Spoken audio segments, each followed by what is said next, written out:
British വംശജനായ Boris ബാർക്കറും Paravur സ്വദേശി ജിജിയും വിവാഹ ജീവിതം തുടങ്ങിയിട്ട് 22 വർഷമായെങ്കിലും അഗ്നിസാക്ഷിയായി വൈദിക വിധി പ്രകാരം താലി ചാർത്തണമെന്ന മോഹം ഇരുവരുടെയും ഉള്ളിൽ നിറഞ്ഞു നിന്നിരുന്നു. ബോറിസിന്റെയും ജിജിയുടെയും മോഹസാക്ഷാത്കാരത്തിന് ഗുരുവായൂർ സായി മന്ദിരം ഇന്ന് സാക്ഷിയായി.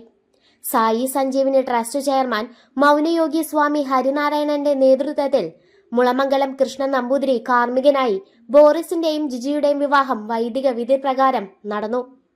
കേരളീയ വസ്ത്രമണിഞ്ഞാണ് ബോറിസും വധുവും കതിർ മണ്ഡപത്തിലെത്തിയത്. അഗ്നിസാക്ഷിയായി ജിജിയുടെ കഴുത്തിൽ മഞ്ഞച്ചരടിൽ കോർത്ത താലി ബോറിസ് ചാർത്തി. ബ്രിട്ടനിൽ താമസിക്കുന്ന തങ്ങളുടെ മോഹമായിരുന്നു ഭാരതത്തിലെത്തി ഹോമകുണ്ടത്തിലെ അഗ്നിയെ സാക്ഷിയാക്കി താലി ചാർത്തുക എന്നതെന്ന് ബോറിസും ജിജിയും പറഞ്ഞു.